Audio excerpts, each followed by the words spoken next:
Good evening, नमस्कार। हम 5 फिर से हाजिर हैं आपको बताने के लिए कि आज टॉप 5 में 25 बड़ी खबरें कौन सी हैं। शाम को 5 बजते ही 25 खबरों को लेकर टॉप 5 में आज की बड़ी खबरें क्या है, आइए देखते हैं। खंडवा से गिरफ्तार आतंकी फैजान लगातार खुलासे कर रहा है। मध्य प्रदेश में आतंकी नेटवर्क अब भी एक्टिव है, बताया गया। फैजान कश्मीर को भारत से अलग करने तराने गाता था, मुस्लिम युवाओं को तराना सुनाकर देश के खिलाफ करता था। फैजान अहले हदीथ आइडियोलॉजी को फॉलो करता था। एमपी एटीएस की जांच में कई सबूत इसके मिले। आतंकी फैजान के सहयोगियों का पता लगाने में एटीएस जुटी है। 1 साल से आतंकी फैजान पर जांच एजेंसियों की नजरें थीं। बंगाल एसटीएफ ने आतंकी फैजान को हिरासत में लिया था। वहीं प्रारंभिक पूछताछ के बाद फैजान को छोड़ दिया। नजरें इस पर जमी हुई थीं, जिसके बाद अब पूछताछ में कई खुलासे हो रहे हैं।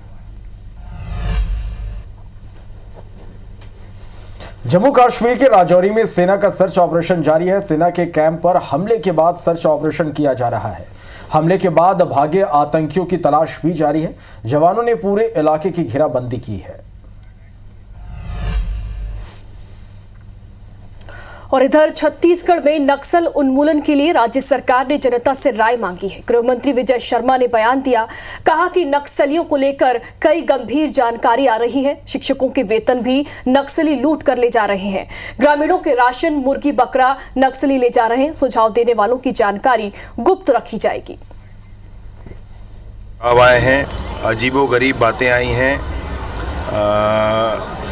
मैं अब आपको उसमें क्या क्या बताऊं कि शिक्षकों की तनख्वाह भी लूट ले जा रहे हैं नक्सली, वह भी आया है।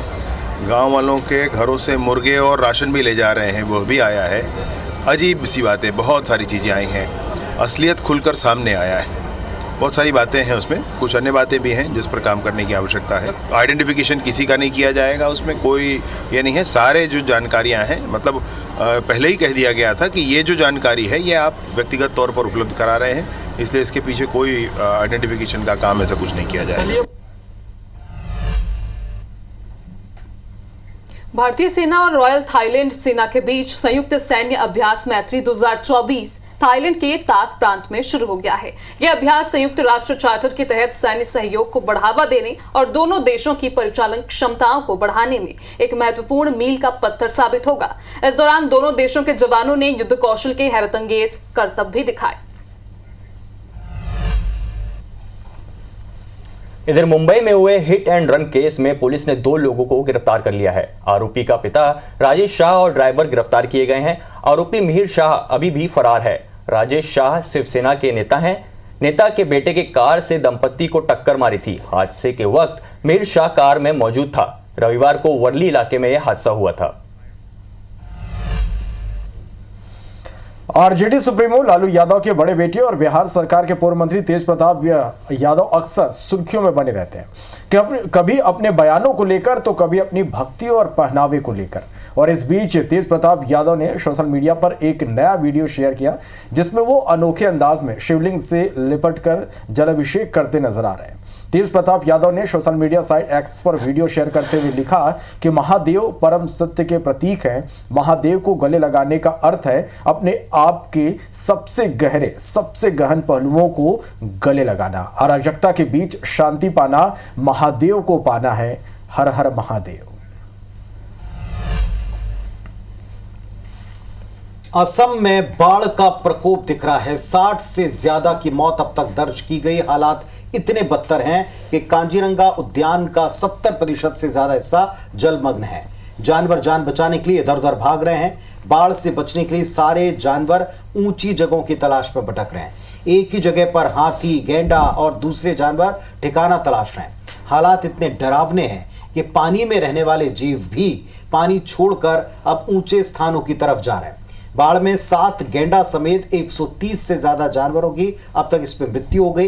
कांजीरंगा राष्ट्रीय उद्यान एक सींग वाले गैंडे के लिए काफी मशहूर है। इधर ओडिशा के पुरी के भगवान जगन्नाथ की रथ यात्रा आज दूसरे दिन भी जारी है। 53 साल बाद इस बार 2 दिनों की रथ यात्रा है और इस साल आषाढ़ महीने के कृष्ण पक्ष की तिथियां घट गई है, लिहाजा दोनों दिनों की रथ यात्रा है। इससे पहले 1971 में भी 2 दिनों की रथ यात्रा हुई थी।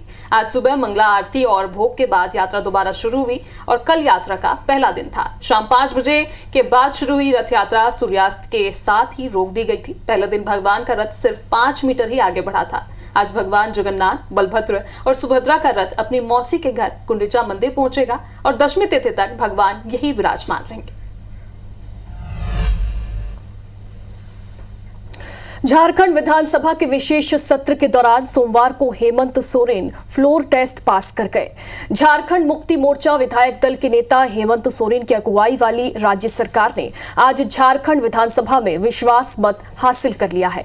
झारखंड विधानसभा में हेमंत सोरेन के विश्वास मत के प्रस्ताव के पक्ष में 45 वोट पड़े हैं, वहीं विपक्ष में 0 वोट पड़े हैं। वहीं फ्लोर टेस्ट की बात करें तो फ्लोर टेस्ट के बाद झारखंड विधानसभा का विशेष सत्र अनिश्चितकालीन के लिए स्थगित कर दिया गया। फ्लोर टेस्ट के बाद आज शाम में हेमंत सोरेन कैबिनेट का विस्तार भी किया जाएगा।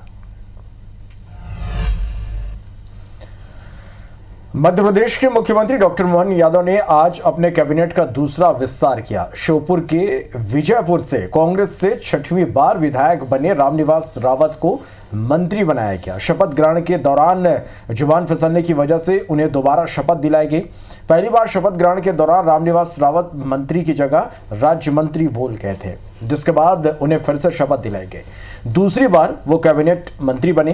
राज्यपाल मंगू भाई पटेल ने रामनिवास रावत को मंत्री पद की शपथ दिलाई। अब मोहन कैबिनेट में मंत्रियों की संख्या 31 हो गई है। वहीं रामनिवास रावत ने विधायक पद से इस्तीफा दे दिया है। कांग्रेस के विधायक रहते हुए मंत्री पद की शपथ ली थी। अब 6 महीने के अंदर रामनिवास रावत को भाजपा की टिकट से चुनाव लड़ना होगा। फिलहाल मोहन कैबिनेट में 3 मंत्री पद अभी भी खाली हैं।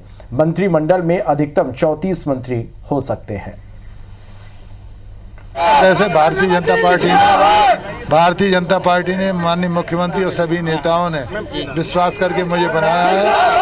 रात दिन मेहनत करके उनके विश्वास पर खरा होता है। अपनी सरकार में नव नियुक्त मंत्री का लाभ मुझे मिलेगा। मध्य प्रदेश की जनता के लिए उनका अपना संसदीय जीवन लंबा है, उनका अपना अनुभव भी बहुत है।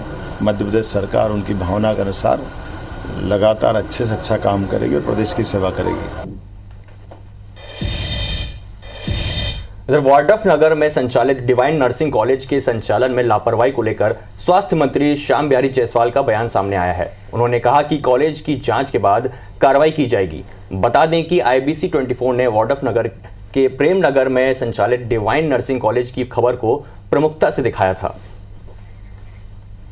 कराएंगे और अगर नियमानुसार नहीं है तो उन पर शासन के जो भी नियम हैं उनके अनुसार कड़ाई से कार्रवाई करेंगे।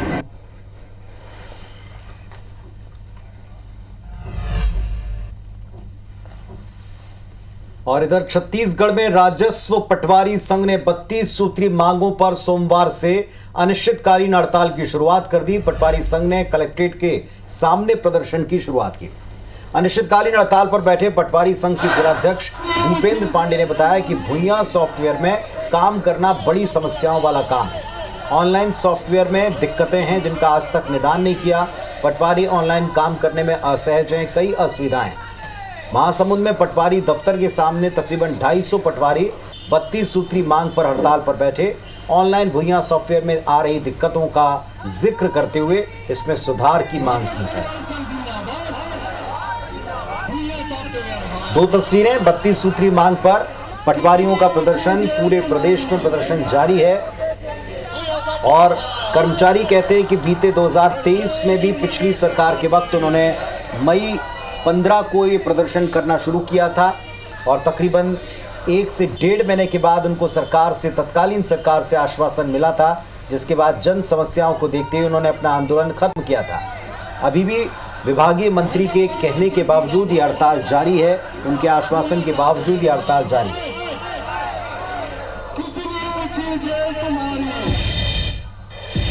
एक और प्रदर्शन देखें। ये प्रदर्शन किया है भारतीय जनता पार्टी की सरकार के विरुद्ध कांग्रेस पार्टी ने। दरअसल छत्तीसगढ़ में बढ़े बिजली के दाम और बिजली कटौती से प्रदेश के लोग परेशान हैं, कहते हुए विपक्ष ने सोमवार को प्रदेश भर में प्रदर्शन किया। ब्लॉक स्तर पर कांग्रेस कार्यकर्ताओं ने राज्य सरकार के खिलाफ 1 दिवसीय धरना दिया है। तो वहीं राजनांदगांव में कैलाश नगर बिजली ऑफिस के सामने कांग्रेसियों ने पंडाल लगाकर धरना प्रदर्शन किया और राज्य सरकार को लुटेरी सरकार बताया। वहीं बालोद जिले के 5 ब्लॉक मुख्यालय में कांग्रेस नेताओं ने धरना दिया और रायगढ़ में कांग्रेस कार्यकर्ताओं ने रामनिवास टॉकी चौक पर धरना दिया और भाजपा सरकार के खिलाफ नारेबाजी की। और इधर भानु प्रतापपुर के मुख्य चौक में कांग्रेस नेताओं ने बिजली कटौती का विरोध किया। इसके अलावा पखांजूर ब्लॉक में कांग्रेस कार्यकर्ताओं ने बिजली विभाग और राज्य सरकार के खिलाफ जमकर नारेबाजी की और बिजली कटौती बंद करने और सस्ती दर में बिजली देने की मांग की।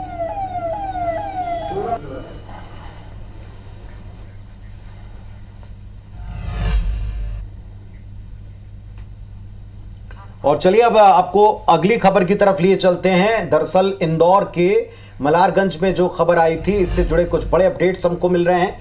इंदौर के मलारगंज स्थित युग पुरुष धाम आश्रम में बड़ी लापरवाही देखी गई। राष्ट्रीय बाल अधिकार और संरक्षण आयोग की टीम आश्रम पहुंची। टीम ने आश्रम संचालकों से बच्चों के वैक्सीनेशन का जब डेटा मांगा तो संचालक रिकॉर्ड देने में आनाकानी करने लगे, कई बहाने बनाते नजर आए। आयोग की सदस्य डॉक्टर दिव्या गुप्ता ने यहां पहुंच करके अपनी छानबीन की है। प्रधानमंत्री नरेंद्र मोदी और पीएमओ के निर्देश के बाद आश्रम में जांच शुरू की गई। इसकी रिपोर्ट भी पीएमओ में ही जमा की जाएगी। रविवार को डॉक्टर दिव्या चाचा नेहरू अस्पताल पहुंची और भर्ती बच्चों से मिलने के लिए, वहां जाकर उनका हाल जानने के लिए उन्होंने कई सारे प्रबंध किए। 23 बच्चे यहाँ भर्ती हैं। दूसरी तरफ आश्रम को खाली करवा दिया।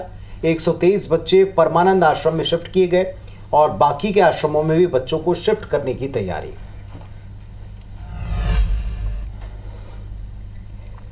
तो इधर बालाघाट में सुरक्षा बल को मुठभेड़ में जवानों को बड़ी सफलता हासिल हुई है। 14 लाख के इनामी नक्सली उकास को ढेर किया गया। नक्सली उकास छत्तीसगढ़ के बस्तर का रहने वाला था। हट्टा थाना क्षेत्र के कोठिया टोला के पास मुठभेड़ हुई थी और जवान सुबह सर्चिंग पर निकले थे। एसपी ने मामले की पुष्टि की है।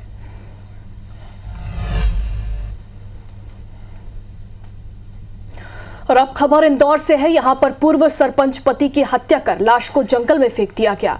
चोरल के जंगल में पत्तों के नीचे दिलीप बुंदेला की लाश मिली। परिजन ने कल गुमशुदगी की रिपोर्ट इस मामले में दर्ज करवाई थी। सिमरौल थाना क्षेत्र की ये पूरी घटना है। पुलिस इस पूरे मामले की जांच पड़ताल में जुटी हुई है।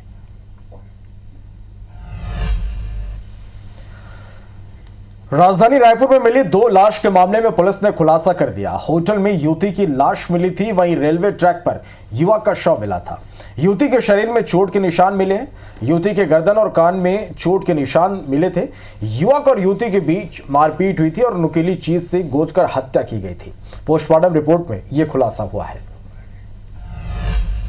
तो वहीं भोपाल में एलएन सिटी कॉलेज के हॉस्टल में आग लग गई। वायरिंग शॉर्ट होने से ये आग लगी। घटना के समय हॉस्टल में कई छात्र मौजूद थे। हादसे में घायल छात्रों को अस्पताल पहुंचाया गया है। रायसेन रोड स्थित हॉस्टल की घटना है। विधानसभा उपचुनाव के लिए अब प्रचार का वक्त पूरा हो चुका है। अब प्रत्याशी डोर टू डोर जनसंपर्क ही कर पाएंगे। छिंदवाड़ा की अमरवाड़ा सीट, जहां 10 जुलाई को वोटिंग होनी है। भाजपा उम्मीदवार कमलेश शाह, कांग्रेस के कैंडिडेट धीरेन्द्र शाह और गोंडवाना गणतंत्र पार्टी के कैंडिडेट देव रावेन भलावी के बीच में मुकाबला है। लेकिन क्या यह मुकाबला त्रिकोणीय हो पाया है, ये जनता तय करेगी 10 तारीख को। तो इन 3 चेहरों के बीच बड़ा मुकाबला। मुरैना से खबर है। हर्ष फायरिंग का वीडियो सामने आया है। शादी समारोह में हर्ष फायरिंग के सबूत मिले हैं। स्टेज से फायरिंग करने का वीडियो भी वायरल हो रहा है। युवक ने फेसबुक पर रील बनाकर वीडियो अपलोड किया है। वायरल वीडियो जौरा थाना क्षेत्र का बताया जा रहा है। मामले में पुलिस जांच कर कार्रवाई की बात कह रही है। और इधर राजगढ़ में तेज रफ्तार कार खड़े ट्रक से टकरा गई। इस घटना में एक महिला समेत 3 लोगों की मौत हो गई, तो वहीं 2 लोग गंभीर बताए जा रहे हैं। घायलों को अस्पताल में भर्ती किया गया है और सभी कार सवार महाराष्ट्र के निवासी बताए जा रहे हैं, जो कि इंदौर जा रहे थे। खरगोन में बस और ट्रक में भिड़ंत हो गई। हादसे में 6 यात्री घायल हुए हैं। एक की हालत गंभीर बताई जा रही है। सभी घायलों को अस्पताल में भर्ती कराया गया है। बस खरगोन से खंडवा जा रही थी।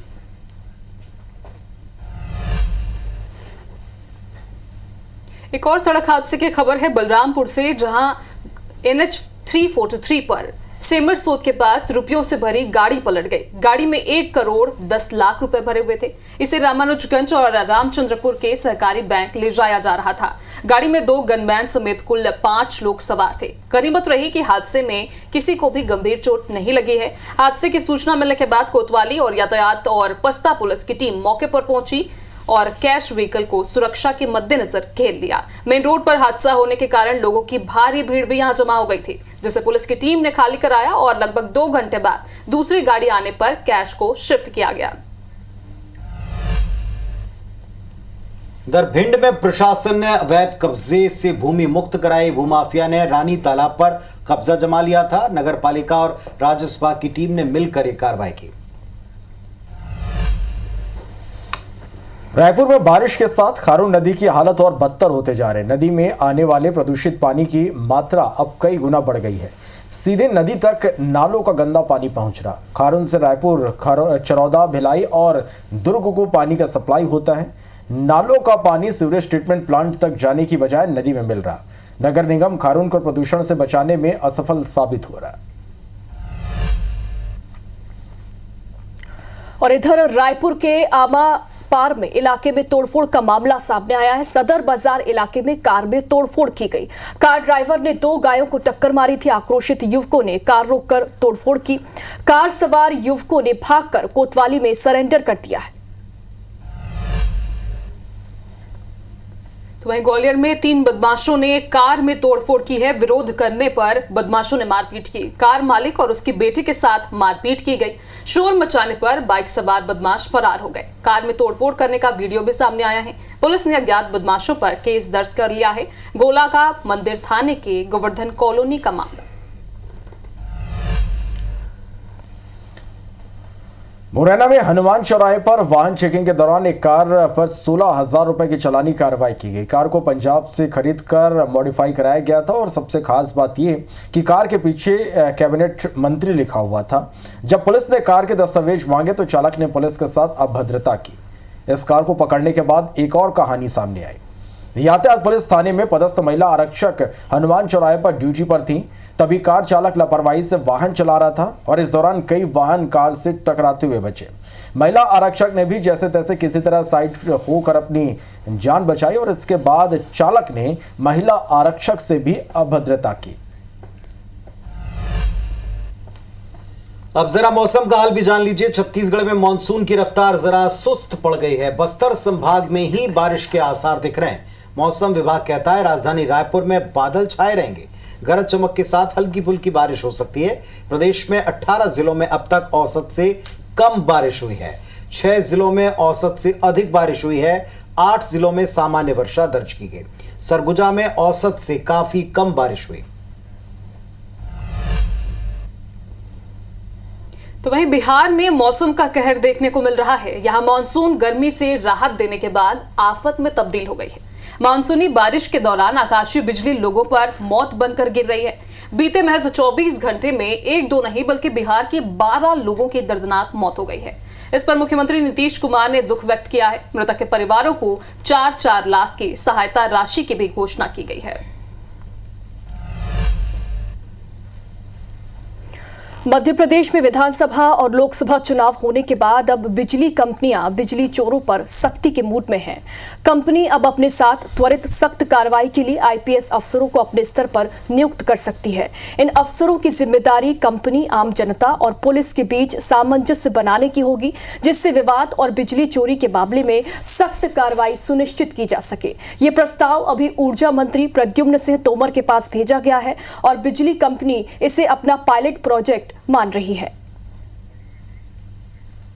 अभी हमारा हम उस पर चर्चा कर रहे हैं और उसको आवश्यक होगा तो कार्रवाई। क्या प्लान क्या है? प्लान यह है कि हमारा लाइन लॉसेज किस प्रकार कम हो, जिससे अंतिम पंक्ति के अंतिम व्यक्ति तक बिजली सस्ती पहुंच सके और निर्बाध रूप से मिले। ये पूरी तरह से सरकार की असफलता है। अगर बिना पुलिस के प्रशासन नहीं चला सकती तो फिर सरकार को मध्य प्रदेश सरकार चलाने का अधिकार नहीं है। इनको अपना पद से त्यागपत्र दें।